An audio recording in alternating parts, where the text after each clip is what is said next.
कि अगर इस बार अगर कोई मुस्लिम एमएलए के लिए टिकट अगर नहीं मिलता है कांग्रेस की तरफ से तो शायद इसका बहुत बड़ा खामियाजा कांग्रेस पार्टी को भुगतना पड़ेगा। और अब विधानसभा में जो है हर बार हमारे पास से विधानसभा में जो तो मुसलमानों के वोट लिए जाते हैं, लेने के बाद में किसी किस्म को जो तो मुसलमानों के लिए कोई जो तो हक की बात की नहीं जाती है। पहली से 8वीं तक की स्कॉलरशिप टोटली बंद कर दी गई, क्यों? आखिर वजह क्या है? गवर्नमेंट क्या कर रही, अपने जो काम के वादे किए और उसको पूरा नहीं कर रहे तो उसको छुपाने के लिए जातिवादी मुद्दे उठा रही।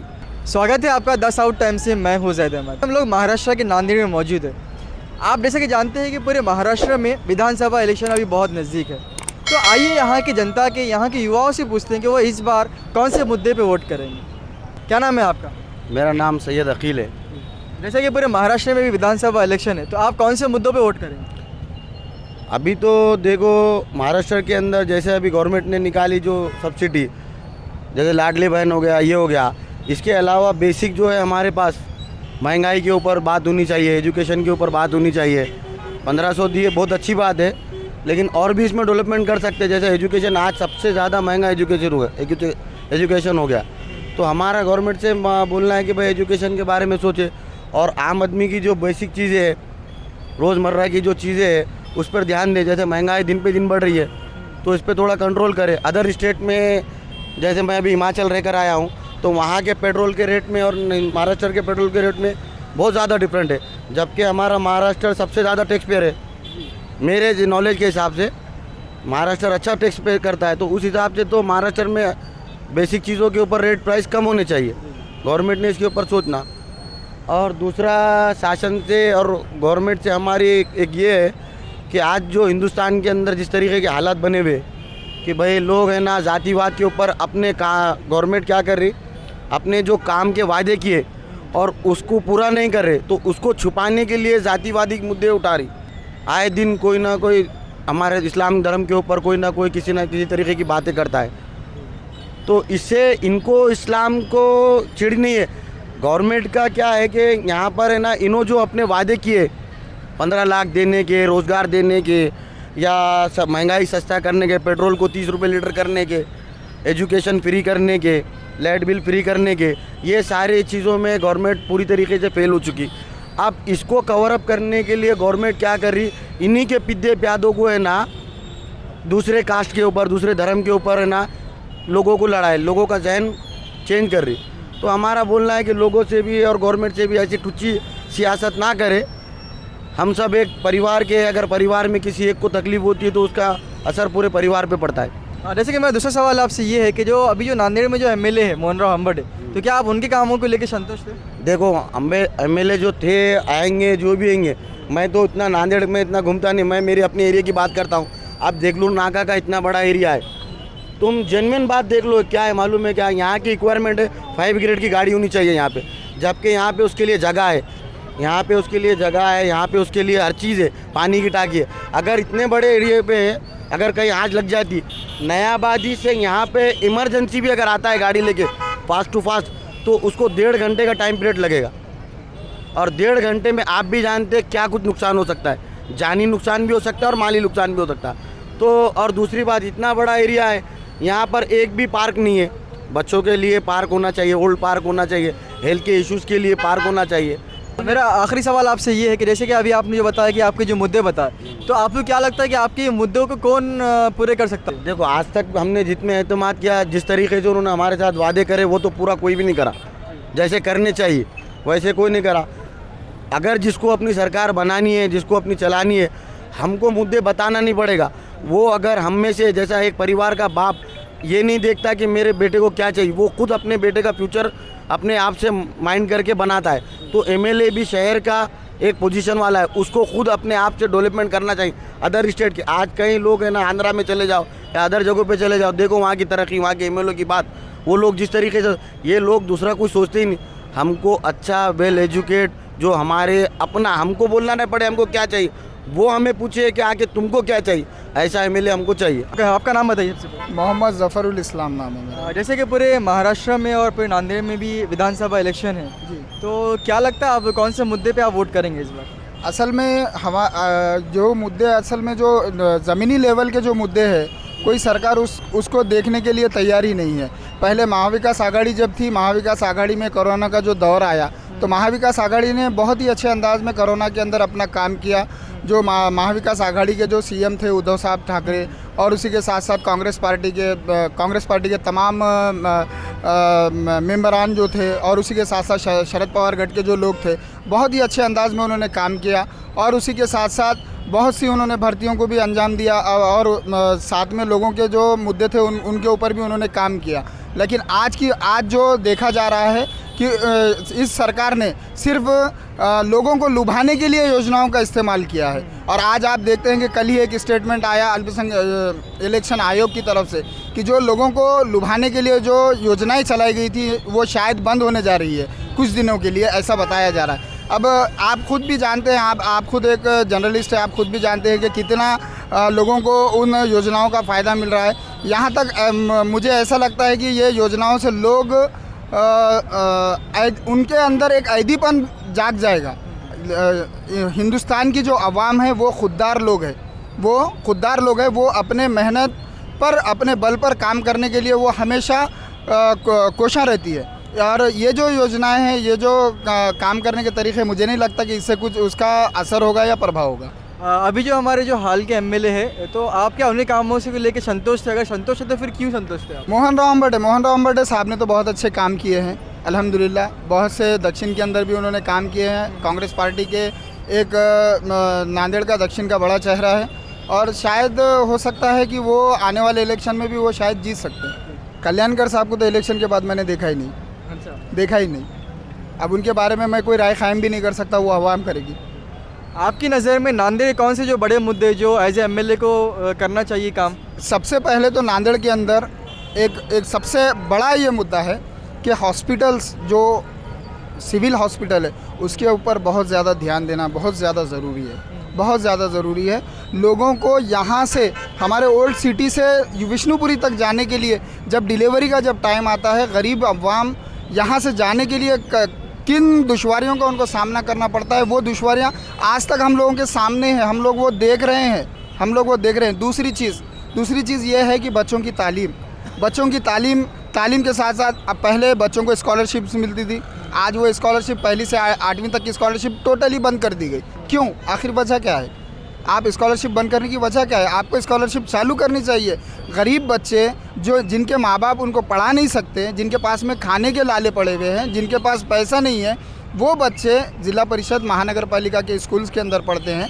तो वो बच्चों के लिए तालीम का एक नज़्म, ठीक है, आरटीई के तहत आप लोग जो है तो राइट टू एजुकेशन के तहत आप लोग किताबें फ्री दे रहे हो, कापियाँ तो नहीं मिलेगी, किताबें फ्री दे रहे हो, बैग दे रहे हो, शूज़ दे रहे हो, यूनिफॉर्म दे रहे हो, ठीक है। इस चीज़ तक ये हद तक महदूद नहीं रहता है। बच्चों के लिए और भी दूसरे जो इक्विपमेंट है पढ़ने के लिए जो लगते हैं, जो उनको चाहिए साजो सामान, वो साजो सामान उनकी स्कॉलरशिप से उनको मिल सकता था। आज उनके वालिदैन ये सोच रहे हैं कि पढ़ लिख कर बच्चा करेगा क्या, यानी कि 8वीं तक आप फ्री ऑफ कॉस्ट एजुकेशन दे रहे हैं, और आगे जो है तो तालीम के लिए अलग से पैसे बच्चों को लगाना पड़ा। तो इसलिए बच्चों को स्कॉलरशिप भी बहुत ज़रूरी है। तीसरा अहम मुद्दा ये है कि हमारे पास जो बच्चे बेरोज़गार हैं, वो बच्चों को रोज़गार मिलना बहुत ज़रूरी है। हम ये देखते हैं कि सालों साल कहीं पर भर्ती नज़र नहीं आती, सिर्फ आश्वासनें होती है। 20,000 टीचरों की भर्ती, 50,000 टीचरों की भर्ती, 1 लाख इनकी भर्ती, 50,000 इनकी भर्ती, पुलिस भर्ती, ये भर्ती, वो। क्या हुआ? कुछ नहीं, बस पेपर लीक होता है। जो ईमानदार बच्चे हैं, जो मेहनत करने वाले बच्चे, जो गरीब तबक़ात से उभर कर ऊपर आ रहे हैं, चाहे वो कोई भी समाज के हो। मेरे खुद कई दोस्त मराठा समाज के, कई दोस्त मेरे जो है तो एससी समाज के, कई दोस्त मेरे हर तबके में मेरे दोस्त हैं। लेकिन जब मैं मेरे दोस्तों के साथ में मैं जब बैठकर इस तरह का जब मैं डिस्कशन करता हूँ, तो डिस्कशन करने के बाद में ये आउटपुट आता है कि यार हम इतनी मेहनत कर रहे हैं फिर भी ये पेपर लीक हो जाता है, तो उसका हमको इतना नुकसान भुगतना पड़ा है, तो उसके लिए हम क्या करें? लोग ऐसा सोच रहे हैं। ये अहम मुद्दे हैं। जैसे कि मेरा अगला सवाल आपसे ये है कि नांदेड़ में जो है हर बार मुसलमान ये चाहते हैं कि वो इस बार एक मुस्लिम एमएलए बने, लेकिन हर बार मुसलमान मायूस हो जाते हैं क्योंकि जो पार्टीज़ है वो मुसलमानों को टिकट नहीं देती। तो इसके ऊपर आप क्या कहेंगे? पार्टी कहीं ना कहीं जो है तो है कि नहीं, अगर इस बार अगर एमएलए के लिए अगर टिकट अगर मुस्लिम नुमाइंदे को अगर नहीं देती है, अल्पसंख्यक में मुस्लिम नुमाइंदे को अगर नहीं देती है, तो इस बात का क्लियरली आपको मैं एक बात बताना चाहता हूँ। मैं एक पढ़ा लिखा इंसान हूँ, आपको एक बात बताना चाहता हूं कि अगर इस बार अगर कोई मुस्लिम एमएलए के लिए टिकट अगर नहीं मिलता है कांग्रेस की तरफ से, तो शायद इसका बहुत बड़ा खामियाजा कांग्रेस पार्टी को भुगतना पड़ेगा। क्या हो सकता है, क्या खामियाजा भुगतना पड़ेगा? लोग तैयार नहीं होंगे, लोग तैयार नहीं होंगे वोट डालने के लिए, क्यों तो हर टाइम ऐसे ही हो रहा है ना कि आप इनको कभी बोलते हैं टिकट दे रहे, कभी बोलते हैं कि ऐसा हो गया वैसा हो गया। अब मुझे आप एक बात बताइए, एक किसी भी भर्ती के लिए एक पोस्ट निकली है, 10 जगह निकले हैं, 10 जगह निकलने के बाद में उसके लिए 100 कैंडिडेट अब वहाँ पर फॉर्म भरते हैं, उसमें से 10 कैंडिडेट ही सेलेक्ट होंगे। हाँ, तो ऐसा नहीं है कि आप जो है तो एक आपका दिल बोला उसको आप दे देंगे, लेकिन उसमें जिनका मेरिट है, मेरिट के बेस पे कांग्रेस पार्टी ने मुस्लिम नुमाइंदा देना चाहिए। ये मेरिट बेस है ये, और मेरिट बेस को जहन में रखना चाहिए। और इंशाल्लाह पार्टी से भी पूरी उम्मीद है कि वो इस बार बिल्कुल इस बार मुस्लिम क़यादत नांदेड़ के अंदर लाएगी, बिल्कुल लाएगी। 101% पूरी उम्मीद है कि लाएगी। नहीं लाई तो फिर अब वो आगे अवाम देखेगी। तो आपका नाम बताइए। जी, मेरा नाम मोहम्मद इस्माइल है। जैसे कि अभी पूरे महाराष्ट्र में विधानसभा इलेक्शन है और नांदेड़ में भी विधानसभा इलेक्शन होने वाले हैं, तो वो कौन से मुद्दे होंगे, आप कौन से मुद्दे पे वोट करेंगे? पहली बात तो हमारे विधानसभा के अंदर जो है, इससे पहले कांग्रेस को हमने पूरे बुरो शोर से जो तो हर पार्टी ने, हमारे एमआईएम के अंदर भी जो तो उन्होंने क्या किए थे, कांग्रेस के लिए अपने हाथ पीछे लिए थे। मोदी को रोकना है, सेकुलर पार्टी को, अपने बीजेपी को रोकना है बोल के। और अब विधानसभा में जो है, हर बार हमारे पास से विधानसभा में जो तो मुसलमानों के वोट लिए जाते हैं, लेने के बाद में किसी किस्म को जो तो मुसलमानों के लिए कोई जो तो हक़ की बात की नहीं जाती है। सिर्फ वोट लेते हैं और उसके बाद में चले जाते हैं। और उसके बाद में हर बार होता है कि हम विधानसभा में मुस्लिम एक टिकट देंगे नांदेड़ से, हर बार जो तो टिकट की डिमांड होती है। अभी भी आप देख रहे हैं कि कांग्रेस के कई कारपोरेटर पुराने शहर सदर है जो तो कांग्रेस के लिए टिकट मांग रहे हैं, मगर अभी तक कांग्रेस जो है तो इनके ऊपर कोई हलचल नहीं कर रही है। और दूसरी बात मुद्दे ये है कि हमारा इतना पुराना शहर जो है नांदेड़ शहर है, एक नांदेड़ शहर जो 2 रुख में बढ़ गया है। एक मुसलमानों के एरिया बोल के हो गया है और एक अदर कास्ट का हो गया है। हमारा जो तो किसी कास्ट से हमारा कोई लेना देना, हमसे झगड़ा नहीं है। हम जो तो तमाम लोगों से मिलजुल कर रहना चाहते हैं। हिंदुस्तान के अंदर सेकुलर है, हिंदुस्तान जो तो गंगा जमुना तहजीब की गहवारा है।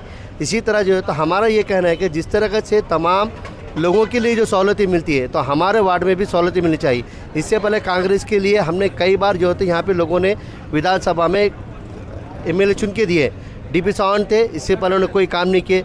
उसके बाद में जो होते इससे पहले और अभी उधर भी अपने दूसरे अहमद आया वाले, वो भी सिर्फ जो तो दिखावे का काम है, ये कोई ऐसा काम नहीं है। और यहाँ तक कि महाराष्ट्र के अंदर जितने भी एमएलए चुन के जा रहे हैं, सिर्फ जो है तो वो मुसलमानों को वोट के लिए आते हैं, हम वादे करते हैं और चले जाते हैं। भले किसी भी किस्म का हुज़ूर अक़दस सल्लल्लाहु अलैहि वसल्लम के ऊपर जो है तो किसी ने टिप्पणी किया, उसके लिए भी कोई जमा नहीं होते हैं। जिस तरह से आपने देखे इम्तियाज़ जलील साहब ने तमाम को जो है तो बगैर पार्टी के तमाम लोगों के लिए को आह्वान किया था, उसके बाद भी जो है तो किसी सेकुलर जो है तो उसके लिए आवाज़ नहीं उठाया।